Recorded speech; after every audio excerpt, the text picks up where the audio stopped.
धर्मेंद्र प्रधान ने किया भारत शिक्षा शिखर सम्मेलन 2022 को संबोधित। केंद्रीय शिक्षा और कौशल विकास मंत्री धर्मेंद्र प्रधान ने 6 अप्रैल 2022 को भारत शिक्षा शिखर सम्मेलन 2022 में मुख्य भाषण दिया। यह शिखर सम्मेलन गूगल और इंडियन एक्सप्रेस द्वारा आयोजित एक संवाद मंच है।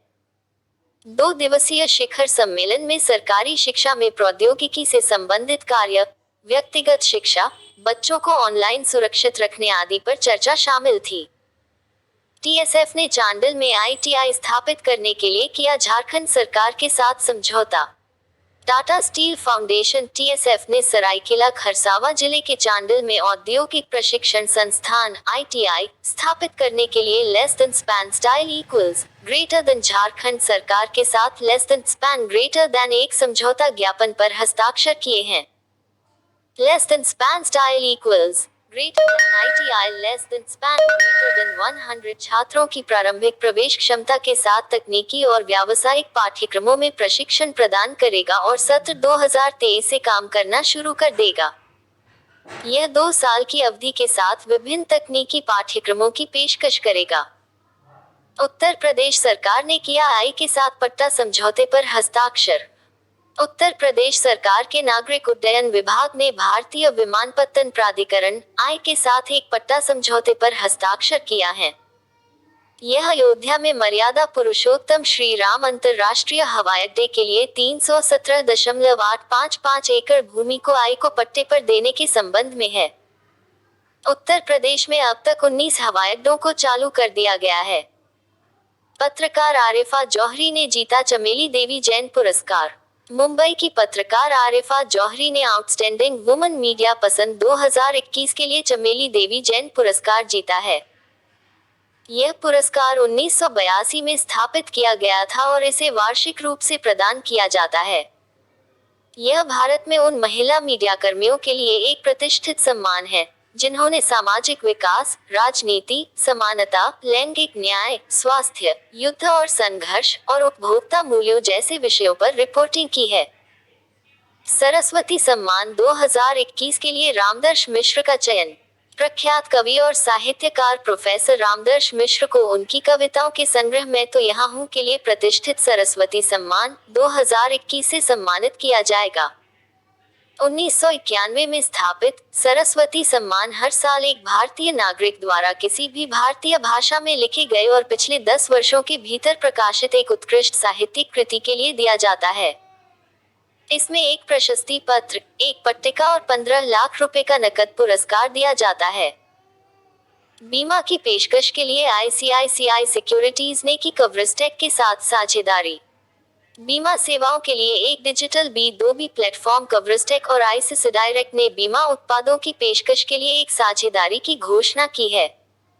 कवरेजटेक का उपयोग करके आईसीआईसीआई डायरेक्ट के ग्राहक अब स्वास्थ्य और मोटर बीमा के लिए सबसे उपयुक्त बीमा योजनाओं की खोज कर सकते हैं, उन्हें कस्टमाइज कर सकते हैं और उनकी तुलना करके उन्हें खरीद सकते हैं।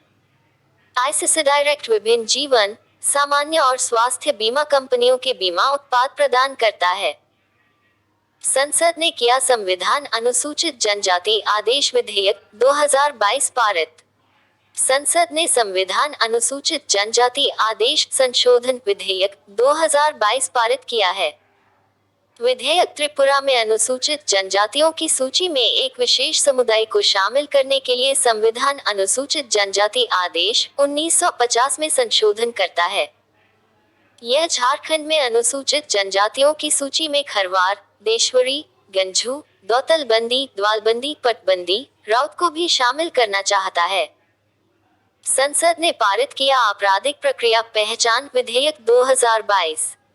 संसद ने आपराधिक प्रक्रिया पहचान विधेयक 2022 पारित किया है। यह जांचकर्ताओं को आपराधिक मामलों में पहचान और जांच के उद्देश्यों के लिए दोषियों की कुछ पहचान योग्य जानकारी एकत्र करने की अनुमति देता है। यह ZW अधिनियम 1920 की जगह लेगा। यह विधेयक इसलिए लाया गया है ताकि पुलिस और जांचकर्ता अपराधियों से 2 कदम आगे रह सकें। भारतीय क्रेडिट लाइन के जरिए भारत ने की श्रीलंका को ईंधन की आपूर्ति। दशकों में देश के सबसे खराब आर्थिक संकट के बीच देश में बिजली संकट को कम करने में मदद करने के लिए भारत ने श्रीलंका को अब तक 2,70,000 मीट्रिक टन से अधिक पेट्रोल और डीजल की आपूर्ति की है। 6 अप्रैल 2022 को श्रीलंका को 36,000 मीट्रिक टन पेट्रोल और 40,000 मीट्रिक टन डीजल की एक खेप पहुंचाई गई। यह खेप भारत द्वारा श्रीलंका को दी गई $500 मिलियन की तेल की लाइन ऑफ क्रेडिट का एक हिस्सा है। भारत इजरायल ने किया क्वांटम टेक्नोलॉजीज पर द्विपक्षीय कार्यशाला का समापन। भारत और इजरायल ने 6 अप्रैल 2022 को क्वांटम टेक्नोलॉजीज I2QT2022 पर 2 दिवसीय द्विपक्षीय कार्यशाला का समापन किया। इसका आयोजन IIT दिल्ली के साथ DRDO और DRDO industry academia centre of excellence DIACO द्वारा किया गया। इसका उद्देश्य क्वांटम प्रौद्योगिकियों पर विचार विमर्श करना, एक संयुक्त क्वांटम प्रौद्योगिकी रोडमैप विकसित करना और दोनों देशों के बीच सहयोग से प्रौद्योगिकियों के विकास की योजना बनाना था। NIC प्रयोगशालाओं TNAU ने मिलकर लगाया फसल रोगों का पता।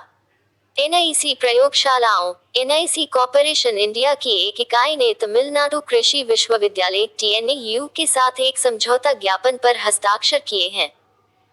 यह आर्टिफिशियल इंटेलिजेंस और मशीन लर्निंग का उपयोग करके फसलों में रोगों का जल्द पता लगाने के लिए समाधान पेश करेगा।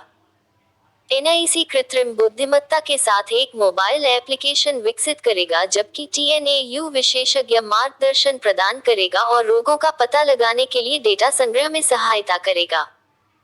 ISARC में अपनी 8% हिस्सेदारी धन समृद्धि फाइनेंस को बेचेगा union bank. Union bank of India Bharat SME asset reconstruction company ISARC में अपनी 8% हिस्सेदारी बेचेगा। बैंक ने धन समृद्धि फाइनेंस के पक्ष में 8% हिस्सेदारी की बिक्री के लिए एक समझौता किया है। ISARC देश का पहला आंक है जो MSME क्षेत्र के NPA गैर निष्पादित परिसंपत्ति समाधान पर केंद्रित है। आंक SIDBI bank of Baroda, Punjab national bank और सिडबी वेंचर कैपिटल लिमिटेड द्वारा प्रायोजित है। रवांडा में 1994 के जनसंहार पर विचार का अंतर्राष्ट्रीय दिवस। 7 अप्रैल को यूनेस्को ने 1994 में रवांडा में तुत्सी के खिलाफ जनसंहार पर विचार का अंतर्राष्ट्रीय दिवस मनाया। इस दिवस की स्थापना संयुक्त राष्ट्र महासभा द्वारा 2003 में की गई थी। यह तारीख हुतू चरमपंथी नेतृत्व वाली सरकार द्वारा तुत्सी अल्पसंख्यक के सदस्यों के खिलाफ किए गए जनसंहार की शुरुआत का प्रतीक है। केवल 100 दिनों में 1 मिलियन से अधिक तुत्सी समुदाय के लोगों की हत्या कर दी गई। विश्व स्वास्थ्य दिवस 7 अप्रैल। WHO हर साल 7 अप्रैल को विश्व स्वास्थ्य दिवस मनाता है ताकि दुनिया भर में सामान्य स्वास्थ्य और कल्याण के महत्व के बारे में जागरूकता फैलाई जा सके। विश्व स्वास्थ्य संगठन WHO ने 1948 में पहली विश्व स्वास्थ्य सभा बुलाई, जिसमें इस दिन की स्थापना का आह्वान किया गया। यह पहली बार 1950 में मनाया गया था। 2022 की विषय वस्तु आर प्लेनेट आर हेल्थ है। तीसरी सकारात्मक स्वदेशीकरण सूची जारी करेंगे राजनाथ सिंह। रक्षा मंत्री राजनाथ सिंह प्रमुख उपकरण प्लेटफॉर्म वाली तीसरी सूची जारी करेंगे, जो 7 अप्रैल 2022 को दिसंबर 2025 तक पूरी तरह से स्वदेशी होने वाली है। तीसरी सूची में 100 से अधिक विषय शामिल होंगे।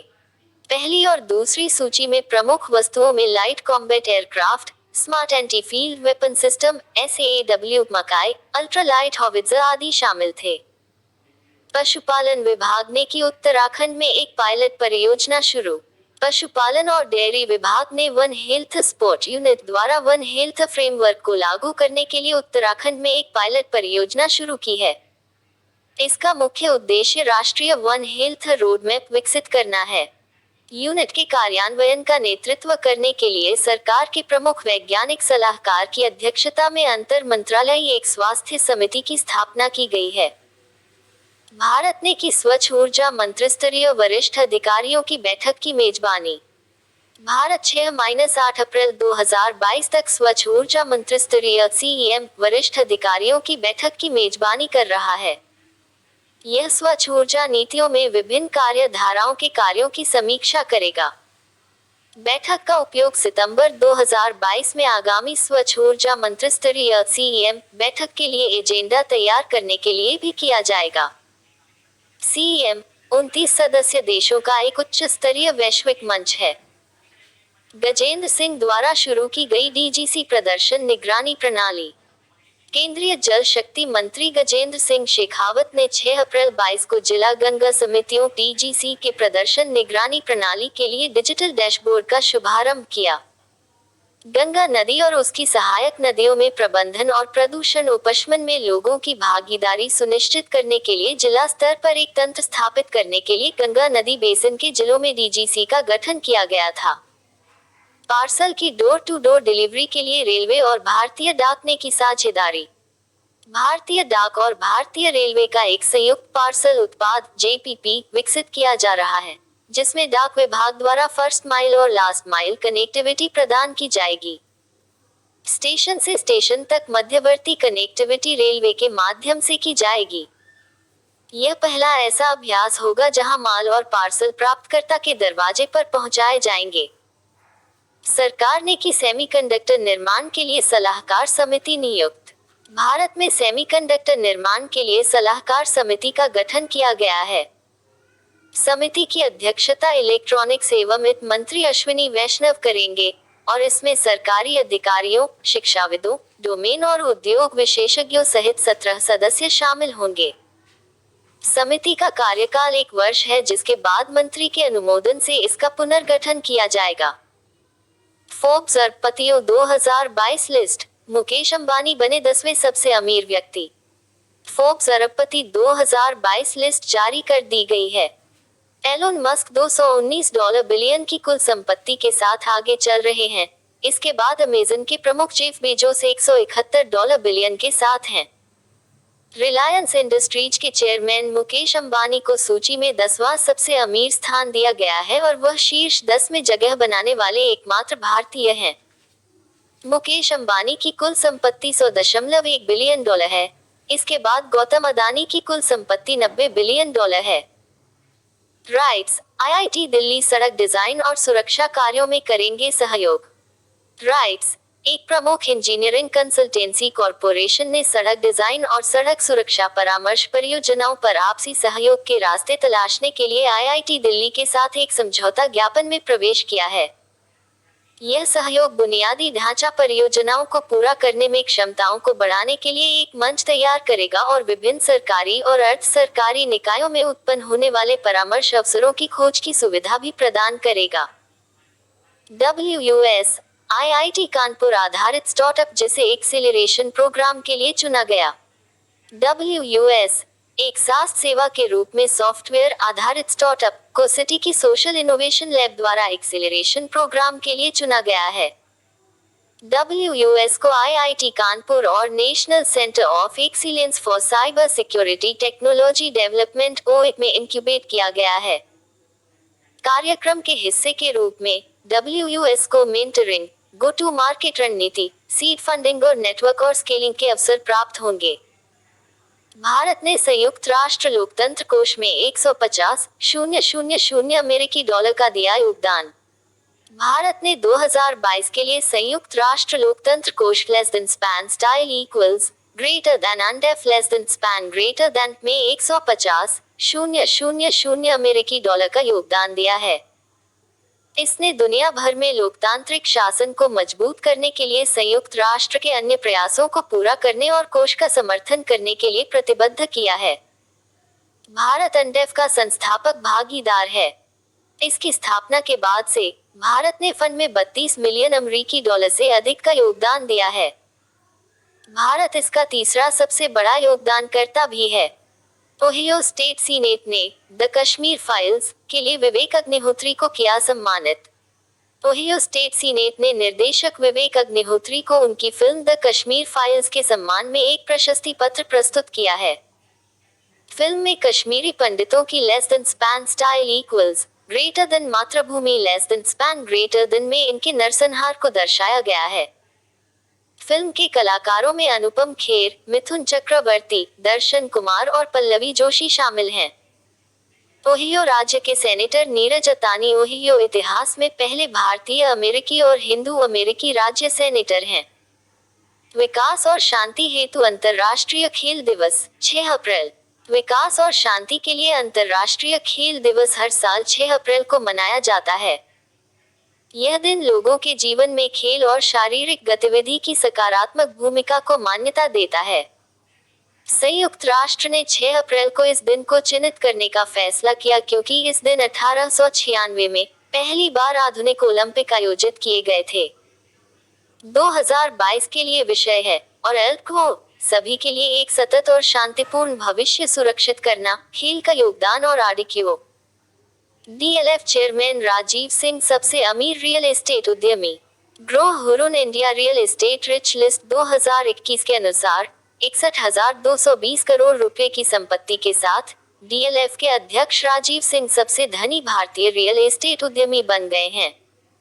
उन्होंने मैक्रोटेक डेवलपर्स के मंगल प्रभात लोढ़ा को पछाड़ दिया। Less than span style equals greater then DLF less than span greater then Bharat में सबसे बड़ी सूचीबद्ध रियल एस्टेट कंपनी है, जिसकी संपत्ति 15 राज्यों और 24 शहरों में है। के रहेजा कॉर्पोरेशन के चंद्रू रहेजा तीसरे स्थान पर रहे। जेएसडब्ल्यू इंफ्रास्ट्रक्चर ने एनएमपीटी में पहला टर्मिनल किया शुरू। जेएसडब्ल्यू इंफ्रास्ट्रक्चर ने कर्नाटक में न्यू मैंगलोर पोर्ट ट्रस्ट एनएमपीटी में अपना पहला कंटेनर टर्मिनल चालू किया है। टर्मिनल की वर्तमान कार्गो क्षमता 2.4 lakh less than span style equals greater then 2 less than span greater then है। यह वित्त वर्ष 24 तक अपनी क्षमता को 4,20,000 उपकरण इकाइयों less than span style equals greater then 2 less than span greater then तक विस्तारित करने के लिए 300 करोड़ रुपए का चरणबद्ध निवेश करेगा। जेएसडब्ल्यू इंफ्रास्ट्रक्चर भारत की शीर्ष 5 पोर्ट कंपनियों में से एक है। वित्त वर्ष 2013 में भारत की अर्थव्यवस्था 7.5% से बढ़ेगी। एडीबी एशियाई विकास बैंक एडीबी ने less than span style equals greater then अनुमान लगाया कि less than span greater then भारतीय अर्थव्यवस्था less than span style equals greater then वित्त वर्ष 2022-23 FY23 में less than span greater then 7.5% और अगले वर्ष में 8% तक बढ़ेगी। इसने अपनी नवीनतम रिपोर्ट में दक्षिण एशियाई अर्थव्यवस्थाओं को 2022 में सामूहिक रूप से 7% और 2023 में 7.4% बढ़ने का अनुमान लगाया है। विकासशील एशियाई अर्थव्यवस्थाओं के 2022 में 5.2% और 2023 में 5.3% बढ़ने का अनुमान है। संसद ने दिल्ली के 3 नगर निगमों के विलय के लिए विधेयक किया पारित। संसद ने दिल्ली नगर निगम संशोधन विधेयक 2022 पारित किया है। यह विधेयक दिल्ली नगर निगम अधिनियम 1957 में और संशोधन करने का प्रयास करता है और दिल्ली के 3 मौजूदा नगर निगमों को एक दिल्ली नगर निगम में एकीकृत करने का प्रस्ताव करता है। यह पार्षदों की संख्या 272 से अधिकतम 250 तक सीमित करता है। Delhi board of school education और गोएथे इंस्टीट्यूट के बीच समझौता। Delhi board of school education DBSE ने गोएथे इंस्टीट्यूट के साथ एक समझौते पर हस्ताक्षर किए हैं। दिल्ली सरकार के स्कूलों के छात्रों को जर्मन भाषा का पाठ्यक्रम प्रदान करने के लिए इस पर हस्ताक्षर किए गए हैं। प्रायोगिक चरण में 30 स्कूलों में जर्मन भाषा शुरू की जाएगी। छात्रों को गोएथे इंस्टीट्यूट मैक्स म्यूएलर भवन के संकाय द्वारा संचारी जर्मन भाषा में प्रशिक्षित किया जाएगा। ट्विटर के निदेशक मंडल में शामिल हुए एलन मस्क ट्विटर के निदेशक मंडल में शामिल हो गए हैं। उन्होंने सोशल मीडिया प्लेटफॉर्म में 9% हिस्सेदारी ली है। उनका कार्यकाल ट्विटर की 2024 वार्षिक शेयरधारकों की बैठक के साथ समाप्त होगा। मस्क को जब तक वह बोर्ड के सदस्य हैं तब तक और उसके बाद 90 दिनों तक अकेले या समूह के सदस्य के रूप में ट्विटर के बकाया स्टॉक के 14.9% से अधिक हिस्सेदारी खरीदने की अनुमति नहीं होगी। नए थल सेनाध्यक्ष बनने के लिए तैयार vice chief lieutenant general Manoj Pandey. सेना के vice lieutenant general Manoj Pandey थल सेनाध्यक्ष बनने के लिए पूरी तरह तैयार हैं। इससे पहले उन्होंने पूर्वी कमान के general officer commanding in chief के रूप में कार्य किया। मौजूदा सेना प्रमुख जनरल एम नरवणे अप्रैल 2022 के अंत तक सेवानिवृत्त हो जाएंगे। जनरल बिपिन रावत के निधन के बाद चीफ ऑफ डिफेंस स्टाफ के पद के लिए जनरल नरवणे सबसे प्रबल दावेदार हैं। दिल्ली सरकार ने शुरू की सरकारी स्कूलों में हॉबी हब स्थापित करने की योजना। नए शैक्षणिक सत्र के दौरान स्कूल के बाद के नृत्य, संगीत, कला और शिल्प गतिविधियों के साथ दिल्ली के सरकारी स्कूलों में हॉबी हब स्थापित करने की एक परियोजना पर काम चल रहा है। 2022-2023 के शैक्षणिक सत्र के लिए यह परियोजना केवल एक पारी के सरकारी स्कूलों में लागू की जाएगी। स्कूलों द्वारा चुने गए क्षेत्रों में मुफ्त प्रशिक्षण प्रदान करने के लिए निजी अकादमियों, व्यक्तियों और गैर सरकारी संगठनों को शामिल किया जाएगा। संसद ने किया अकाउंटेंसी बिल 2022 पारित। 5 अप्रैल 22 को संसद ने chartered accountants, cost and works accountants और कंपनी सेक्रेटरीज संशोधन बिल 2022 पारित किया।